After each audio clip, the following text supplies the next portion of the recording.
Subscribe now and press the bell icon. Never miss an update. जय हिंद साथियों, बाल master दीपक channel में आपका हार्दिक स्वागत है। मैं आपका मित्र दीपक सिंह राजपूत। साथियों, इस वीडियो में हम बात करने वाले हैं डीएलएड तृतीय सेमेस्टर के प्रथम पेपर जिसका नाम है शैक्षिक मूल्यांकन क्रियात्मक शोध एवं नवाचार से संबंधित महत्वपूर्ण बलनानर क्वेश्चनों की। यह वीडियो सेमेस्टर के साथ साथ टीईटी और सुपर टेट के लिए भी उपयोगी रहने वाला है। साथ ही सुपर टेट में एक यूनिट है जिसका नाम है क्या, शिक्षण कौशल। वो 10 नंबर की आती है। उसमें एक टॉपिक दिया गया क्या, शैक्षिक मूल्यांकन एवं मापन। तो सुपर टेट के लिए भी ये उपयोगी रहने वाला है। तो इन प्रश्नों को आप ध्यान से सुने और पढ़ें ताकि आप आगे भी बहुत अच्छा स्कोर कर सकें। यदि आप चैनल पर पहली बार हैं तो बाल मास्टर दीपक चैनल को सब्सक्राइब करें, साथ ही साथ वीडियो को लाइक करना ना भूलें। आइए शुरुआत करते हैं। साथियों, पहला क्वेश्चन है, क्रियात्मक शोध का संपादन जिस समूह के ऊपर किया जाता है उसे क्या कहते हैं? तो उसको हम समष्टि कहते हैं। क्या कहते हैं? समष्टि कहते हैं, जिसको इंग्लिश में क्या कहते हैं, मैक्रो, MACRO। ठीक है। नेक्स्ट क्वेश्चन है कि औसत बुद्धि स्तर के छात्र छात्राओं की बुद्धि लब्धि कितनी होती है? तो वो होती है 90 से 110 के मध्य। साथियों, बुद्धि लब्धि का एक सारणी प्रस्तुत किया है किसने? टर्मन ने, जिसमें बताते हैं कि 90 से 110 जो बुद्धि लब्धि होती है वो होती है किसमें? सामान्य बालकों में या औसत बालकों में। और जो श्रेष्ठ बालक होते हैं इनमें बुद्धि लब्धि होती है 110 से 120।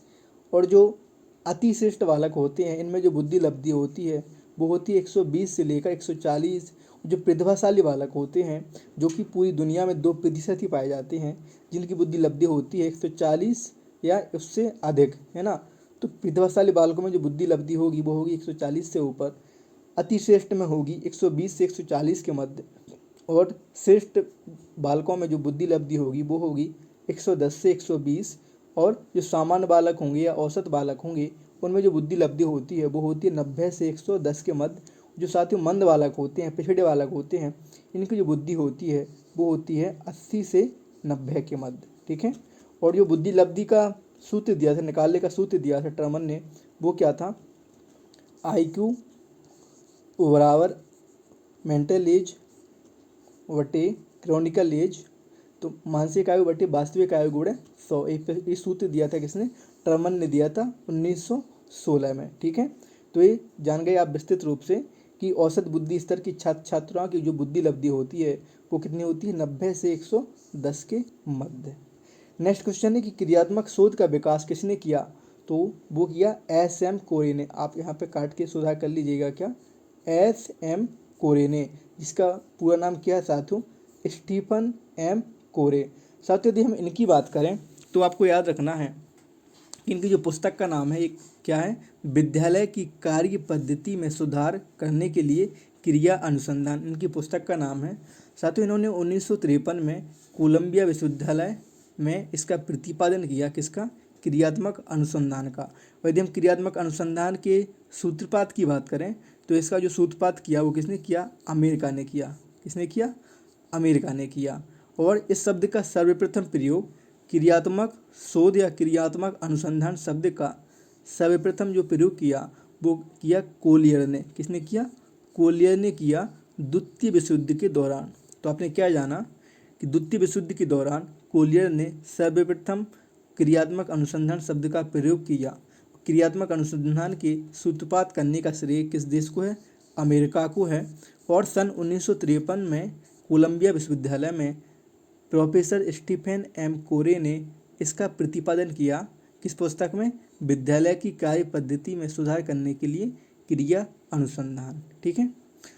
आगे हम बात करते हैं शून्य परिकल्पना संबंधित है, तो वो है निर्देश रहित परिकल्पना से। किससे है? निर्देश रहित परिकल्पना से।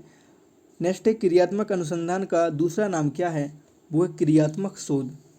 नेक्स्ट है मापन कैसा होता है? तो मापन होता है साथियों मात्रात्मक। कैसा होता है? मापन मात्रात्मक होता है। नेक्स्ट है मूल्यांकन होता है, तो मूल्यांकन कैसा होता है साथियों? तुलनात्मक होता है।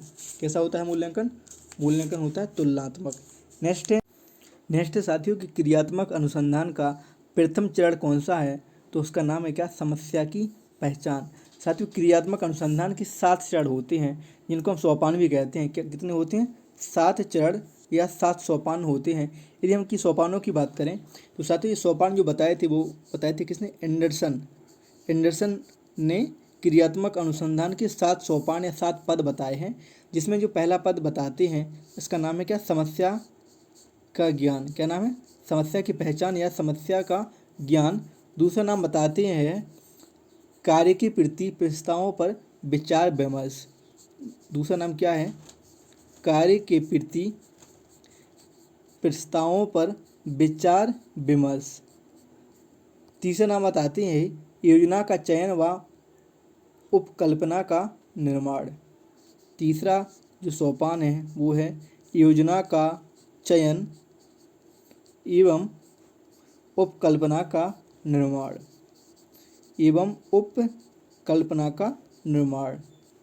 पहला कौन सा है? समस्या का ज्ञान।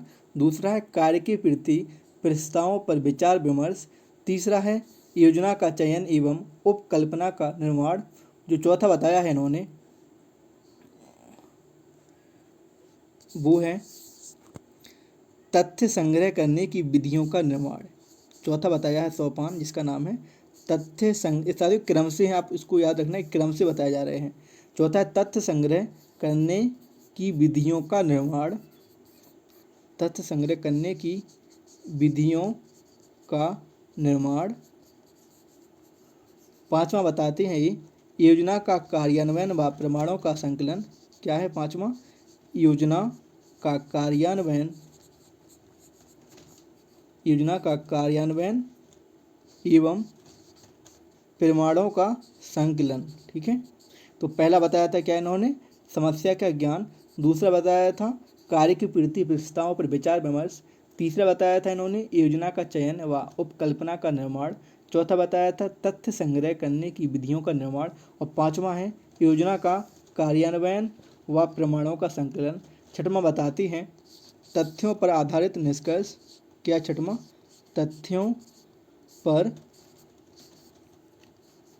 तथ्यों पर आधारित निष्कर्ष। और जो सातवां और अंतिम चरण है साथियों वो है दूसरों को परिणामों की सूचना। क्या है? दूसरों को परिणामों की सूचना देना। ये सातवां और अंतिम चरण है। तो क्वेश्चन आ जाए कि क्रियात्मक अनुसंधान के कितने सोपान हैं, तो कितने होते हैं? 7। या प्रश्न आ जाए कि क्रियात्मक अनुसंधान के कितने पद होते हैं, कितने चरण होते हैं, कितने सोपान होते हैं, तो वो होते हैं 7। जो ये बताए हैं पद या सोपान किसने बताए हैं? वो बताए हैं एंडरसन ने। किसने बताए हैं? एंडरसन ने बताए हैं। ठीक है, तो पहला क्या था? समस्या का ज्ञान या समस्या का पहचान। ठीक है, नेक्स्ट बात करते हैं हम 8वां कि न्यायाधीश का संबंध किससे होता है? तो न्यायाधीश का संबंध होता है क्रियात्मक शोध से। ठीक है, किससे होता है? क्रियात्मक शोध से। नेक्स्ट है न्यायाधीश का शाब्दिक अर्थ क्या है? तो सैंपल, जिसको हम क्या कहते हैं? नमूना। सैंपल या नमूना। नेक्स्ट संज्ञानात्मक पक्ष से संबंधित है, तो वो है किससे? ज्ञान, व्यवहारिकता एवं मूल्यांकन से। किससे साथियों? ज्ञान, व्यवहारिकता, बोध एवं मूल्यांकन से। साथ इसके साथ साथ इसमें और भी आ जाते हैं जैसे विश्लेषण, संश्लेषण और मूल्यांकन। यदि आपसे पूछा जाए कि संज्ञानात्मक या ज्ञानात्मक पक्ष से संबंधित कौन कौन है, तो इसमें आप नाम ले सकते हैं किस किस का। पहला हो गया ज्ञान, दूसरा हो गया बोध, तीसरा हो गया नाम अनुप्रयोग, चौथा हो गया नाम विश्लेषण, पांचवा हो गया संश्लेषण और छठवां हो गया मूल्यांकन। ठीक है, क्या हो गया? मूल्यांकन। प्रश्न आ जाएगा कि ज्ञानात्मक पक्ष से कौन कौन संबंधित है, तो ज्ञान, बोध, अनुप्रयोग, विश्लेषण, संश्लेषण और मूल्यांकन।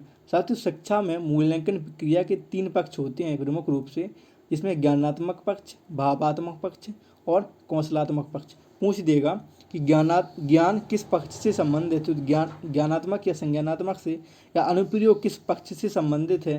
प्रश्न में आ जाएगा भावनात्मक, कौशलात्मक या ज्ञानात्मक या इनमें से कोई नहीं, तो आपका उत्तर क्या हो जाएगा? ज्ञानात्मक। तो इस तरीके से प्रश्न आ सकते हैं, आप इनको याद रखना। तो ये क्या है? सरलतम से जटिलतम स्तर है। पहले ज्ञान, फिर बोध, फिर अनुप्रयोग, फिर विश्लेषण, संश्लेषण, अंत में मूल्यांकन। नेक्स्ट क्वेश्चन है साथियों कि संज्ञानात्मक पक्ष से संबंधित है, ये तो हो गया। नेक्स्ट है भावात्मक पक्ष का संबंध किससे होता है, तो वो होता है संवेगों से, रुचियों से और मनोवृत्तियों से। ठीक है। अगला क्वेश्चन है कि कौशलात्मक पक्ष का दूसरा नाम क्या है, तो वो है क्रियात्मक पक्ष। क्या नाम है, क्रियात्मक पक्ष। जो इसमें शामिल होते हैं साथियों वो हैं, जैसे संज्ञानात्मक में हमने जाना था ज्ञान, बोध, अनुप्रयोग, विश्लेषण, संश्लेषण, वैसे ही कौशलात्मक पक्ष में जो सम्मिलित होते हैं साथियों वो उनका नाम है, जान लेते हैं।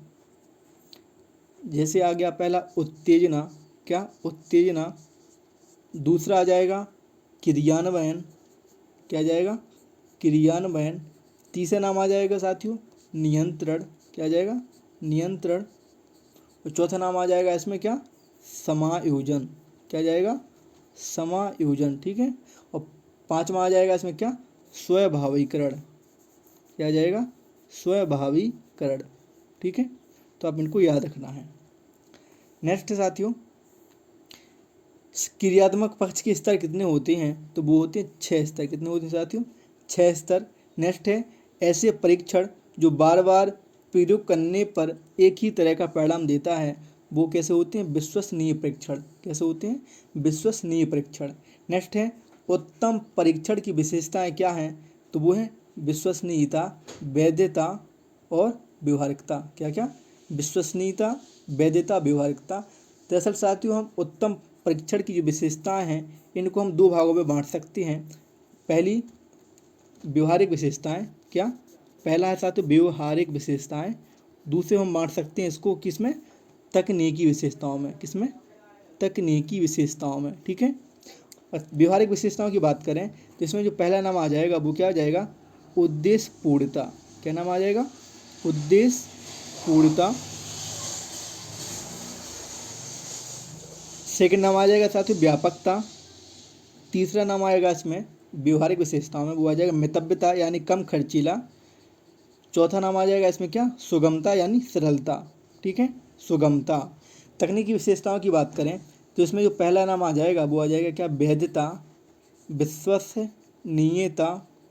तीसरा नाम आ जाएगा वस्तुनिष्ठता और चौथा नाम आ जाएगा विभेदकता, विभेदकता। और पांचवा नाम आ जाएगा साथियों क्या मानक, मानक या प्रमापीकरण। तो हमने यहाँ पे क्या जाना कि जो उत्तम परीक्षण की विशेषता है इनको हम 2 भागों में बांट सकते हैं। पहला व्यवहारिक विशेषताएं, दूसरा तकनीकी विशेषताएं। व्यवहारिक विशेषताओं की बात करें तो उद्देश्यपूर्णता, व्यापकता, मितव्यता और सुगमता ये व्यवहारिक विशेषताएं हैं। तकनीकी विशेषताओं में वैधता, विश्वसनीयता, वस्तुनिष्ठता, विभेदकता, मानक या प्रमापीकरण क्या है तकनीकी विशेषताएं हैं। ठीक है। आइए हम बढ़ते हैं साथियों। नेक्स्ट क्वेश्चन है कोई व्यक्ति परंपरागत तरीके से हटकर नवीन ढंग से कार्य करता है तो वह क्या कहलाता है, उसे हम क्या कहते हैं नवाचार कहते हैं। मौखिक परीक्षाओं का प्रारंभ किसने किया, तो साथियों किया किसने एलेडाइट्स ने। किसने किया एलेडाइट्स ने। आप याद रखना नाम, ये गिलेडाइट्स नहीं एलेडाइट्स है। क्या नाम है साथियों यहाँ पे एलेडाइट्स है। नेक्स्ट है ब्लूम के अनुसार शैक्षिक उद्देश्यों का क्रम है वो है कौशल, अनुप्रयोग, ज्ञान एवं बोध। क्या है कौशल, अनुप्रयोग, ज्ञान एवं बोध। साथियों पे मौखिक परीक्षाओं की यदि बात की है तो इसको हम जान लेते हैं थोड़ा, तो एक छूट गया था ये। मौखिक परीक्षाओं को किसने महत्वपूर्ण स्थान दिया, तो वो दिया किसने हैलॉक ने। साथियों मौखिक परीक्षा प्रणाली की सूत्रपात की बात की जाए, किसकी मौखिक परीक्षा प्रणाली की सूत्रपात की बात की जाए तो वो की किसने यूनानी दार्शनिक सुकरात ने। प्रश्न आ जाए कि मौखिक परीक्षा प्रणाली, क्या मौखिक परीक्षा प्रणाली का सूत्रपात, प्रणाली का सूत्रपात किसने किया, तो वो किया किसने सुकरात ने। ठीक है। प्रश्न आ जाए कि सर्वप्रथम मौखिक परीक्षा का प्रयोग, क्या आ जाए सर्वप्रथम मौखिक परीक्षा का प्रयोग किसने किया, तो वो किया किसने एलेडाइट्स ने। किसने किया एलेडाइट्स ने। सर तो लिखने पे मत जाना क्योंकि इस पे लिखने में सुविधा नहीं होती है। और तो क्या जाना आपने कि मौखिक परीक्षा प्रणाली का सूत्र सर्वप्रथम सूत्रपात किसने किया, सूत्रपात वो किया सुकरात ने। और सर्वप्रथम मौखिक परीक्षा का प्रयोग किसने किया? वो किया एलिडाइट्स ने। और क्वेश्चन क्या आ जाए कि मौखिक परीक्षाओं को किसने महत्वपूर्ण स्थान दिया? तो वो दिया किसने? हरलोक महोदया ने। ठीक है। नेक्स्ट क्वेश्चन है कि मापन प्लस मूल्य निर्णय क्या हो जाएगा? तो हो जाएगा मूल्यांकन। क्या हो जाएगा साथियों? मूल्यांकन। नेक्स्ट है शैक्षिक नवाचार के अंतर्गत होते हैं, तो वो होते हैं विद्यालय प्रबंध, मूल्यांकन और शिक्षण अधिगम। नेक्स्ट है क्वेश्चन व्यक्तित्व के सभी पक्षों का मूल्यांकन किया जाता है, तो वो किस में किया जाता है साथियों? व्यापक मूल्यांकन में। किस में किया जाता है? व्यापक मूल्यांकन में। यदि हम व्यापक मूल्यांकन की बात करें साथियों, तो आपको पता है कि मूल्यांकन के अंतर्गत केवल संज्ञानात्मक पक्ष पर ही जोर नहीं दिया जाता है, बल्कि जो ज्ञानात्मक पक्ष पर प्रभाव डालते हैं, जैसे कौशल, रुचि, अभिवृत्ति, मूल्य एवं व्यक्तित्व विकास के आकलन को भी हम इस मूल्यांकन में लाते हैं, जिसको हम क्या कहते हैं? व्यापक मूल्यांकन। ठीक। नेक्स्ट क्वेश्चन है साथियों, ज्ञान, बोध व अनुप्रयोग का संबंध मूल्यांकन के किस पक्ष से है? तो वह संज्ञानात्मक पक्ष से। किससे है? संज्ञानात्मक पक्ष से। और इसमें जो अन्य नाम आते हैं किसके?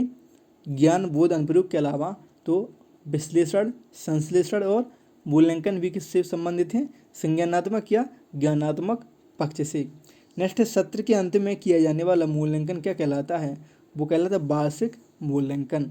नेक्स्ट है प्रायोगिक मूल्यांकन होता है, तो वो होता है विज्ञान, भूगोल तथा कृषि वाले विषयों में। नेक्स्ट है छात्रों के प्रारंभिक ज्ञान का मूल्यांकन किससे होता है? तो वो होता है मौखिक मूल्यांकन से। जब छोटे बच्चों का एडमिशन होता है साथियों कई स्कूलों में 3, 4, 5 क्लास में, तो उनका टेस्ट नहीं होता, उनसे सीधा पूछा जाता है कि बताओ किताब पढ़ लेते हो, या ये कहाँ है, इसका भारत की राजधानी क्या है? तो वो क्या हो जाता है? मौखिक मूल्यांकन, क्योंकि उसमें हम छात्रों के प्रारंभिक ज्ञान की जानकारी लेते हैं। नेक्स्ट है छात्रों की रुचियों, संवेगों एवं मनोवृत्तियों से संबंधित मूल्यांकन का पक्ष कहलाता है, वो कहलाता है कौन सा? भावात्मक पक्ष। नेक्स्ट है ब्लूप्रिंट या नील मुद्रण। ब्लूप्रिंट आ जाए या नील मुद्रण नाम आ जाए, तो इसका संबंध किससे साथियों? प्रश्न पत्र निर्माण से। नेक्स्ट है छात्रों की त्रुटियों का ज्ञान होने पर उन्हें दूर करने के लिए किया जाने वाला शिक्षण क्या कहलाता है? उपचारात्मक शिक्षण। साथ ही कुछ एक आता है नाम किसका? निदानात्मक परीक्षण। एक नाम आता है उपचारात्मक शिक्षण। इसमें आप कंफ्यूज मत हो जाना। निदानात्मक परीक्षण की बात करें साथियों, तो ये तब होता है जब हमें किसी छात्र की त्रुटियों का पता लगाना हो, है ना। जैसे किसी छात्र को साथियों किताब पढ़ना नहीं आता है ना, तो गलती कहाँ कर रहा है या उसकी क्या कमी है, तो वो जब उसकी आप त्रुटियों का गलती का पता लगाते हैं, तो वो तब करते हैं आप क्या? निदानात्मक परीक्षण। लेकिन जब गलती पता चल जाती है, आपको उस गलती को दूर करना हो, जो त्रुटि कर रहा है, जो गलती कर रहा है उसको दूर करना हो, तब आप क्या लाते हैं? उपचारात्मक शिक्षण। तो किसी त्रुटि का पता लगाने के लिए निदानात्मक परीक्षण, और त्रुटि को दूर करने के लिए हम उपचारात्मक शिक्षण करते हैं, ये ध्यान रखना। नेक्स्ट है शैक्षिक क्षेत्र में क्रियात्मक अनुसंधान का प्रयोग किसने किया? तो वो किया स्टीफन एम कोरे ने। कब किया था? 1953 में। प्रश्न क्या आ जाए कि शिक्षा जगत में सर्वप्रथम किसने प्रयोग किया क्रियात्मक अनुसंधान का? तो वो किया किसने? स्टीफन एम कोरे ने। ठीक है। नेक्स्ट क्वेश्चन है कार्यक्षेत्र से संबंधित समस्या के कारणों को जानने व समाधान हेतु किया जाने वाला शोध क्या कहलाता है? तो वो कहलाता है क्रियात्मक शोध। नेक्स्ट है शैक्षिक उद्देश्यों के अनुसार प्रश्नों के पक्ष होते हैं, तो वो होते हैं 4 पक्ष। नेक्स्ट है मूल्यांकन अनुरूप है किसके? विधि के। नेक्स्ट है मूल्यांकन को उपकरण व प्रविधियों के उद्देश्यों के अनुरूप विभाजित किया जाता है, कितने वर्गों में? 4 वर्गों में। नेक्स्ट है मूल्यांकन का क्रियात्मक पक्ष है, तो वो है स्वाभाविकरण करना। क्या? मूल्यांकन का क्रियात्मक पक्ष है। मूल्यांकन कैसा होता है? उद्देश्य केंद्रित होता है और एक व्यवस्थित पद्धति है। मूल्यांकन के कितने सोपान होते हैं? तो वो होते हैं 3 सोपान होते हैं। कितने होते हैं? 3 सोपान होते हैं। नेक्स्ट है मापन पूर्णता कैसा होता है? तो वो होता है अनिश्चित। कैसा होता है साथियों? अनिश्चित। नेक्स्ट है मापन की भूमिका है, तो वो वस्तुओं को संख्या प्रदान करने में, घटनाओं को संख्या प्रदान करना, नियमानुसार संख्या प्रदान करना क्या है? मापन की भूमिका। नेक्स्ट है मापन का उपयोग किया जाता है तो छात्र का परिमाणात्मक मूल्य निर्धारण में, किसमें? छात्र का परिमाणात्मक मूल्य निर्धारण में। नेक्स्ट है, जिस परीक्षण से शिक्षार्थी की किसी विषय या अनेक विषयों में कठिनाई यानी त्रुटियां ज्ञात की जा सकती हैं उसे कहते हैं निदानात्मक परीक्षण। और इन त्रुटियों को दूर करने के लिए जो हम शिक्षण करते हैं उसका नाम क्या है? उपचारात्मक शिक्षण। ठीक है। नेक्स्ट है, भौतिक मापन कैसा होता है? तो वो होता है स्थिर। नेक्स्ट है, समान इकाई मापन है तो वो है अंतराल मापनी। नेक्स्ट है, दक्षता आधारित मूल्यांकन है तो वो कहें सतत मूल्यांकन और व्यापक मूल्यांकन। सतत मूल्यांकन निरंतर चलने वाला मूल्यांकन होता है। ठीक है, जो आपके किसी पाठ के दौरान, सत्र के दौरान, महीनों के दौरान या वर्ष के अंतर में भी चलता रहता है। तो मूल्यांकन, सतत मूल्यांकन क्या है? निरंतर चलने वाला मूल्यांकन। नेक्स्ट है, कक्षोन्नति का प्रमुख साधन क्या है? तो वो है वार्षिक परीक्षा। नेक्स्ट है, ज्ञानात्मक पक्ष है ज्ञान, बोध, अनुप्रयोग और हमने बाकी नाम जाने थे क्या? विश्लेषण, संश्लेषण और मूल्यांकन। नेक्स्ट साथियों, मूल्यांकन का क्षेत्र कैसा है? तो वो है व्यापक। कैसा साथियों? मूल्यांकन का क्षेत्र व्यापक है। एक शब्द आता है साथियों किसका? मूल्यांकन का। एक आता है नाम मापन का। इनमें हमेशा अंतर पूछने को आ जाती है कि मूल्यांकन और मापन में अंतर बताइए। साथियों यदि हम मापन की बात करें, एक तरफ लिखें हम क्या? मापन, और यहाँ पे लिखें हम मूल्यांकन। ठीक है, मूल्यांकन। तो मापन की बात करें तो साथियों मापन का क्षेत्र कैसा होता है? संकुचित होता है। मूल्यांकन का क्षेत्र व्यापक होता है। मापन एक सामान्य शब्द है। कैसा शब्द है? सामान्य शब्द है। जबकि मूल्यांकन एक तकनीकी शब्द है। कैसा है? तकनीकी शब्द है। मापन एक साधन है, मूल्यांकन कैसा है? स्वयं में एक साध्य है। मापन पाठ्य वस्तु केंद्रित होता है जबकि मूल्यांकन उद्देश्य केंद्रित होता है। और आगे बात की जाए तो साथियों मापन किसी भी छात्र के संबंध में स्पष्ट धारणा नहीं बनाता, और मूल्यांकन की बात की जाए तो किसी भी छात्र के संबंध में स्पष्ट धारणा बना लेता है। मापन का कार्य साक्ष्यों का एकत्रीकरण है जबकि मूल्यांकन का कार्य साक्ष्यों के आधार पर निष्कर्ष निकालना है। मापन में जहाँ पर साथियों धन की अधिक आवश्यकता होती है, धन व श्रम की आवश्यकता नहीं होती है, वही मूल्यांकन की बात की जाए तो इसमें अधिक श्रम व धन की आवश्यकता होती है। ठीक है, और मापन के आधार पर भविष्यवाणी सार्थकता के आधार पर नहीं की जा सकती, जबकि मूल्यांकन के आधार पर हम भविष्यवाणी कर सकते हैं। और जो सबसे मोस्ट अंतर है वो यह है कि मापन में अंक प्रदान किए जाते हैं। जैसे हम लोग को भी चेक करते हैं, टीचर को भी चेक करता है तो कितने नंबर मिलते हैं? जैसे 100 में से 70 नंबर है ना। 100 में से 70 नंबर देना क्या है? मापन है। लेकिन 70 नंबर के आधार पर आप कहना कि बहुत अच्छे, अच्छा या सबसे अच्छा, ये क्या है? मूल्यांकन। जैसे होता है कि 75 से ऊपर क्या? बहुत अच्छा, 60 से ऊपर अच्छा, और 50 नंबर आ जाए तो औसत। ठीक है, अब यदि 70 नंबर आ जाए तो क्या हो गया? मापन। लेकिन मूल्यांकन क्या है? जब आप कहेंगे किसको? 70 आए तो यानी अच्छा, और 75 से ऊपर आए तो कहा आपने क्या? बहुत अच्छा। तो ये क्या? मूल्यांकन है। जबकि नंबर देना, सिर्फ नंबर देना क्या है? मापन है। तो ये मूल्यांकन और मापन में अंतर थे। आगे है मूल्यांकन का क्षेत्र कैसा होता है? वो है व्यापक। 49वां क्वेश्चन है साथियों, ज्ञान तत्व का विस्तार है तो वो कैसा है? अनंत। और आज का आखिरी क्वेश्चन है कि भावात्मक पक्ष में किसको शामिल किया जाता है, किन उद्देश्यों को शामिल किया जाता है? तो वो है मान्यताएं, चारित्रिक गुण और अभिवृत्तियों को। आज हम साथियों 50 प्रश्नों की ही बात करेंगे। कल हम बात करेंगे अगली वीडियो में आगे के 50 प्रश्नों की। तो वीडियो कैसा लगा कमेंट बॉक्स में ज़रूर बताएं। चैनल को सब्सक्राइब करें, वीडियो को लाइक करें, शेयर करना ना भूलें। जय हिंद, जय Bharat. Subscribe now and press the bell icon. Never miss an update.